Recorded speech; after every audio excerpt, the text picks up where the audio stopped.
A few days ago, there was a man living in California, 47 years old, not divorced, not bankrupt. It's just that, after the sudden death of his best friend, he began to realize, for the past 20 years, he had worked, made money, traveled, and lived a decent life. But no one truly knew who he was. No one knew he once dreamed of becoming a chef. No one had ever heard about the night he sat under the Sierra Mountains, nearly freezing to death while camping alone. No one could tell a single story about him, except for meetings and deadlines. So he started recording little memories, leaving voice notes on his phone just to feel like he existed, not to the world, but to himself. That obsession didn't come from being lonely or fearing death. It came from a colder truth. His life was too quiet to even provoke indifference. And this isn't just one middle-aged man's issue. It's how society works when a man's silence is often mistaken for strength. When we glorify being reserved, but quickly forget those who didn't impress us. We're not talking about career, not about love, not the usual things. We're talking about a quieta fear. At the end of it all, will anyone truly understand that I once lived, or will they only remember that I was once present? That's why, today, you need to stay, to hear the stories of men who once chose to live quietly and how they found their own voice again. Let's begin the first part of today's story. Let's go. There comes a moment in a man's life when he stops chasing recognition and starts fearing he won't leave anything meaningful behind.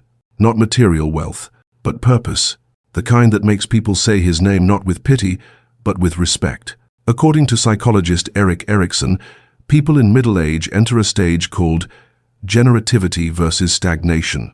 This is when one starts to ask, what have I contributed to this life? If there's no answer, they fall into a sense of emptiness, inertia, and slowly withdraw from the world. The hustle and noise of the city no longer reach them. From age 45 onwards, a quiet shift begins in a man's brain. Testosterone gradually drops, but oxytocin, the hormone tied to connection and emotion, increases. This mix makes them lose interest in material or sexual conquests. Instead, they begin to seek what scientists call existential meaning. A man who once roamed America in an RV, living freely for a decade, one day returned to the city. Not because he ran out of money, not because of anyone, but because he realized, in that journey, he lived a lot, but left nothing behind. No shared experiences, no recorded feelings, no one walked with him, and no one could continue what he once saw. What he said next might wake you up. I used to think freedom was the destination, but I realized freedom isn't doing whatever you want, it's knowing what's worth living for. This change doesn't come from failure, it comes from evolution. From a biological need when a person begins to think about creating something that goes beyond themselves.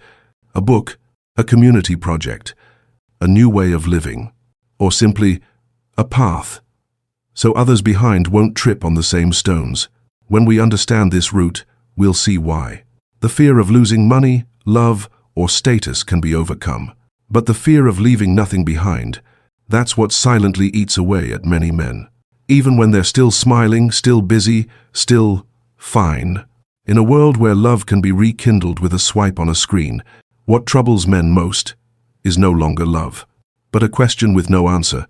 After all this, what will I be remembered for?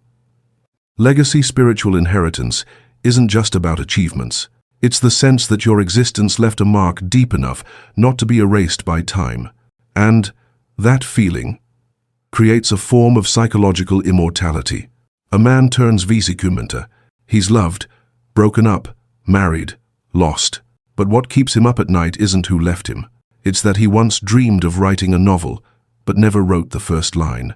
In America, where culture ties a man's worth to accomplishments, titles, medals, or a story to tell, the fear of a lost legacy isn't invisible. It's a silent pressure woven into every small conversation. When will you do something bigger? What are you leaving for the next generation? Love, even when broken, can be found again. A new date, a different partner, but legacy cannot. Festry, once broken, reputation is hard to repair. A missed dream doesn't always get a second chance. And respect once lost can't be bought back with money or apologies. A man can learn to live without love, but very few can live without a sense of meaning. So, when the fear of losing legacy becomes that strong, how does it show up in the daily lives of men around us? Not through words, but through small actions that carry more than we realize. Yet these actions often go unnoticed. A man turns 50. He doesn't speak much about fear, but look at his calendar and you'll see. No free days. He doesn't take holidays, doesn't turn off his phone, never disables notifications. He won't admit he's tired because there's still so much to do. But really, what he fears isn't unfinished tasks. It's becoming unnecessary. The clearest sign of legacy fear is overworking, not from financial need, but from the fear that no one needs him anymore.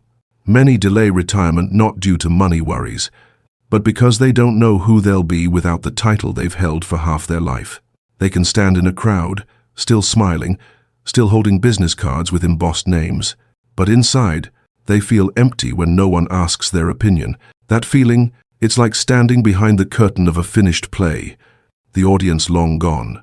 Another sign is the extreme prioritization of assets and status, even when it hurts personal relationships, not from greed, but because deep down, they believe, if I don't leave behind something impressive, love won't be enough to make people stay. 5. One man once said, I don't know if my child loves me, but I'm sure of one thing, they'll never look down on me. A gentle sentence, but behind it, a lifetime of effort, not to be forgotten. But if that fear keeps pushing men to build, prove, leave a mark, where does it lead them? And what's the cost of living only to leave a trace without truly living? When the urge to leave a legacy becomes an obsession, a man may pay a steep price, not with money, but with his own peace and his emotional freedom. He works himself to exhaustion, turns every free moment into a project, a goal. His family sits nearby, but his mind is in unfinished plans. The busier he gets, the more he loses emotional connection with his wife, children, and friends. A dinner with everyone present, but all he hears inside is a ticking clock. And when a social role suddenly disappears, a title replaced, a company sold, or a career ended, the void left behind can be big enough to swallow the soul.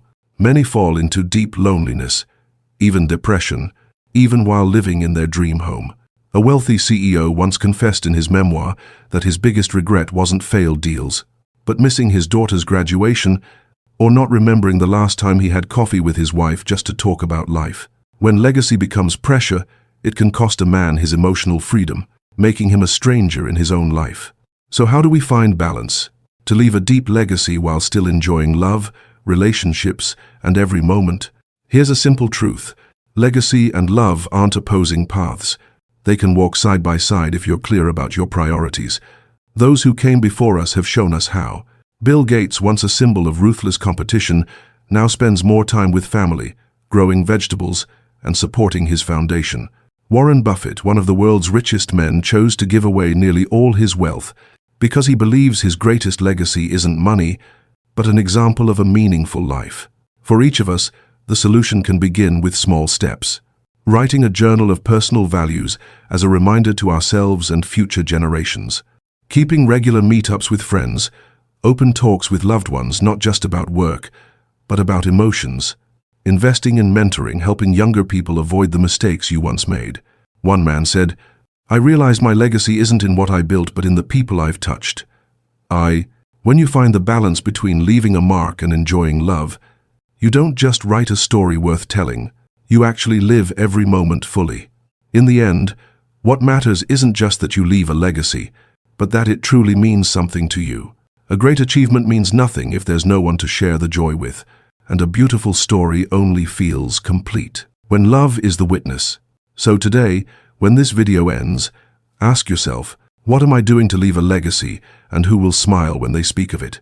Share your answer in the comments. I want to hear your story, so we can learn to live deeper together and leave behind something truly worthwhile. If you want to keep exploring perspectives on psychology, growth, and how men find themselves again, hit subscribe. Future videos will be our space to talk, to discover how to leave a mark while still enjoying the fun of the present. Thanks for watching until the end. See you in the next video.